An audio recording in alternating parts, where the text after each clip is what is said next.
Les amis, bonjour à tous, j'espère que vous allez bien et que tout se passe pour le mieux pour vous. Karim Benzema prend sa retraite internationale avec les Bleus. C'est fini. Et dans cette vidéo, aujourd'hui j'étais censé faire une vidéo où j'allais revenir sur les détails de la finale avec beaucoup de questions de votre part. Ça aura lieu je pense demain.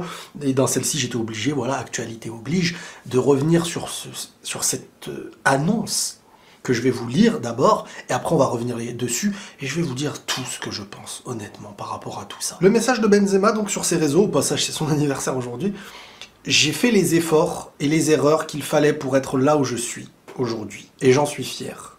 J'ai écrit mon histoire, et la nôtre prend fin. Donc voilà, Benzema avec l'équipe de France, c'est terminé, et j'ai envie de dire c'est quand même triste.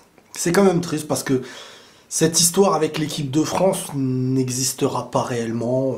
On ne pourra même pas retenir réellement Karim Benzema en équipe de France, alors qu'à côté, tu as une légende du Real Madrid. Et c'est le Ballon d'Or actuel. Et même dans son année de Ballon d'Or, il y a eu des choses très très louches.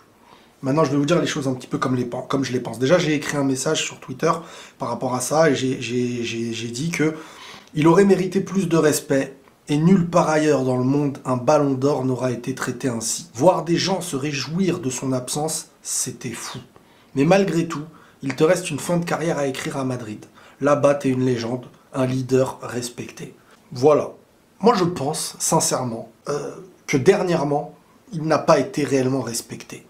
Je vous ai déjà donné toutes les explications possibles, et j'ai même pu comprendre que certaines personnes pouvaient être dans l'idée de vouloir leur place, et que sans Benzema, que la blessure de Benzema, etc., il y avait un groupe, il y avait ceci, cela. Mais pourquoi ce genre de truc, ça n'existe pas ailleurs, en vrai? Ailleurs, t'as ton ballon d'or de ton pays, il est dans ton équipe, et tu lui laisses la place, quoi. Quand Vinicius, qui n'est pas un ballon d'or, il arrive à son poste, il prend sa place. Et même s'il y avait un groupe sans lui, le groupe s'adapte, parce que le groupe doit s'adapter. Moi, quand je vois comment Benzema a été traité, le gars, il y a une histoire, il y a un passé. Mais le passé d'énormément de joueurs, avec des choses parfois bien plus graves, a pu être oublié. Je veux dire, il y a eu une histoire, soit le gars, faut jamais plus le reprendre, et c'est une dinguerie, je trouve, parce qu'ailleurs, il existe un peu partout des choses, et toujours, il y a une forme de réconciliation quand on parle d'un joueur de tel niveau, ou alors, quand tu le reprends, il fait partie du groupe. Et moi, je trouve que Benzema, en équipe de France, n'a jamais réellement fait partie du groupe. À des moments, peut-être, avec des torts, mais à un âge comme aujourd'hui, le mec est mature, le mec est une légende du Real Madrid.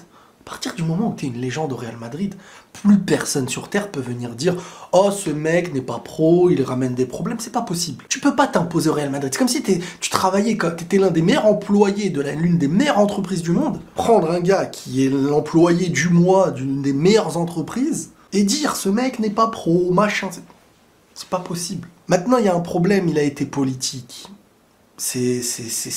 Voilà. C'est-à-dire que les erreurs d'une personne deviennent ce qu'on lui remet dessus à chaque fois. Et donc politiquement, ça s'est battu pour le faire sortir. Et ensuite, politiquement, ça s'est battu pour le faire revenir. Et là où la politique, elle devrait s'occuper des véritables problèmes du pays, parce qu'il y en a de plus en plus, ils sont là à vouloir mettre ce bouclier apparent du football pour s'en servir dans leurs intérêts. Moi, je comprends pas. À partir du moment où t'as Karim Benzema, le monde entier l'envie. Le monde entier l'envie. Je vois des journalistes, je vois des... Vous savez, là je vais tout lâcher, parce que quand la France gagnait, sans lui, c'était impossible de parler, je l'ai toujours dit. Tant que la France gagne, eh ben, ils ont raison. Dans la gagne, t'as toujours raison d'une certaine manière. Mais là, la France perd en finale, et on sait qu'un mec comme Benzema ne peut faire que du bien à une équipe, les gars. Oui, ce sera pas le même équilibre, ce sera une autre manière de jouer au foot. Mais est-ce que le Real se pose la question de non, on va jouer sans Benzema parce que notre équilibre, on va mettre... Non! Apprends à jouer avec les meilleurs joueurs du monde. Et si tu ne sais pas jouer avec les meilleurs joueurs du monde, c'est toi qui as un problème. Et ça, c'est un gros problème. Benzema, le fait que ça fonctionnait sans lui, ça a été un plaisir à la fois de lui tomber dessus dans la gagne, à la fois de lui tomber dessus dans la défaite. Parce que dans la défaite, il faisait des histoires aux yeux du monde. Et dans la victoire, le groupe vit bien sans Benzema. Comment, dans un pays où tu as le ballon d'or, que tu as su mettre en avant dans les avantages que ça possédait quelques mois avant, tu peux lâcher des articles avec fierté. Le groupe vit mieux sans lui, et machin, et machin. Et on a été beaucoup, hein, il y en a beaucoup qui sont tombés dans le truc, en mode bah ouais, on n'en veut pas. C'est quoi ce discours, les gars? C'est quoi ce manque de respect? Ça dépasse le cadre sportif de parler comme ça d'un joueur qui est le ballon d'or. Le ballon d'or de l'année.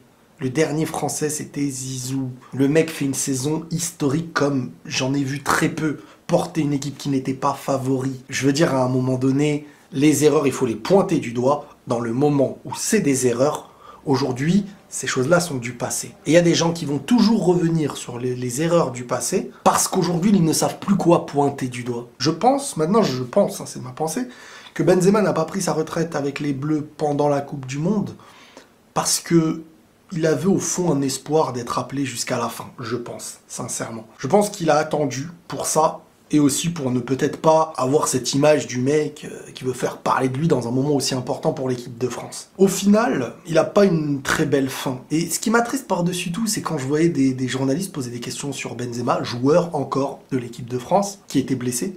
C'est censé être triste. Le coach est censé être triste pour lui. Le pays est censé être triste pour lui. Et pour cette équipe. Et voir des coachs qui... Vas-y, je réponds pas à ta question. Je lève les sourcils. On a parlé de Voldemort, là je crois, j'ai l'impression. Non, on n'a pas le droit de répondre sur Benzema. Quelle équipe se comporte comme ça avec le joueur qui ramène un ballon d'or la même année, qui fait des saisons de fou avec le Real? Ouais, mais il est fort qu'avec le Real, donc il peut pas être fort avec les Bleus. On n'a pas vu comment il a sauvé les FFS à Deschamps pendant la Ligue des Nations? Sans cette Ligue des Nations, Deschamps, il dégage. Hein. C'est une réalité. Hein. Maintenant, Deschamps l'a défendu Benzema dans des moments où Benzema était en difficulté aussi. Il faut savoir dire les choses. Mais à ce moment-là, la Ligue des Nations, c'est Benzema qui sauve les FFS à Didier Deschamps. Donc voilà, il y a un intérêt pour chacun, je veux dire. Je pense que Deschamps devrait arrêter, pas parce que... mais parce qu'à un moment donné, les coachs ont trop fait copain-copain avec certains joueurs qu'ils vont s'interdire de retirer. Et ça devient pour moi parfois très compliqué de coacher. Ça, je le vois même par exemple avec l'équipe d'Algérie, où par exemple un Belmadi en début de sélection avec l'Algérie ne se permettait pas certaines choses. Il y avait une rigueur imposée et tu sens qu'aujourd'hui, il y a beaucoup moins la facilité d'être ferme. Et Deschamps, certes, il est respecté, il peut être ferme et tout, mais tu sens qu'il y aura plus ce renouveau qui devrait à un moment donné exister avec des jeunesses, avec des joueurs. Et pour moi, sous Deschamps, avec certains cadres des Bleus et tout actuels, Benzema, même en étant ballon d'or, aurait été considéré comme un joueur en trop dans cette équipe. Donc je pense que c'est avec beaucoup de déception, de rancune, hein, il doit en avoir, hein, qui sort de cette équipe de France et prend sa retraite. Je pense qu'il regrette même d'être venu sur les derniers instants, parce qu'au final, il aurait aimé, je pense, avoir son dernier rendez-vous avec la Coupe du Monde. Mais voilà, il est grand, il a prouvé qu'il était grand. Il ne marquera pas l'histoire de l'équipe de France, parce que il n'aura pas pu être là dans les moments où il aurait pu le faire. Il en était capable, clairement, vu ce qu'il fait avec le Real. Mais voilà, c'est une histoire... c'est comme ça, c'est comme ça. En tout cas, bravo quand même. Il a une majorité qui l'aime, qui le suit, même pour l'équipe de France. Faut pas mettre tout le monde dans le même sac. C'est une minorité qui mélange toujours tout en fonction de ce que t'es, tes origines, ta religion. Et tes erreurs deviennent des erreurs qu'on te colle sur le pif à vie et on fait taire d'autres erreurs parce qu'au fond, on ne t'estime pas comme nous. Beaucoup de gens ont trop fait de la politique dans un milieu qui était sportif. Et beaucoup ont parlé à la place des autres. Je pense que c'est une histoire très salie. Il a eu des torts, ça je le remets pas en question, il a eu des torts. Mais dans un moment où il n'en avait plus, dès qu'il n'était plus dans la case où tu voulais le mettre, on en faisait quelqu'un. Et on lui remettait sur le dos les mêmes choses et tout. Et on se contentait de son absence. Et à un moment donné, c'est pas un environnement sain. C'est pas un environnement sain. Donc, malheureusement, je pense que cette retraite internationale devait avoir lieu. Et espérons qu'il conclue pour le mieux au Real Madrid. Là où il est respecté. Parce qu'il est respecté aujourd'hui. Aujourd'hui, il est respecté. Là où c'est une légende. Et là où je pense qu'il se sent leader dans une équipe où tout le monde le voit comme un cadre important. Et pas dans un endroit où s'il n'est plus là, il y en a qui vont se réjouir. Voilà, tout simplement, Karim Benzema est un grand nom français, un grand nom de l'histoire du football français. Ce n'est pas une légende de l'équipe de France, c'est une légende du pays pour ce qu'il a fait au Real Madrid, comme beaucoup d'autres. Mais quand tu es une légende au Real Madrid, tu es un Français qui a marqué le monde du foot. Voilà les amis, prenez tous soin de vous et la paix sur vous.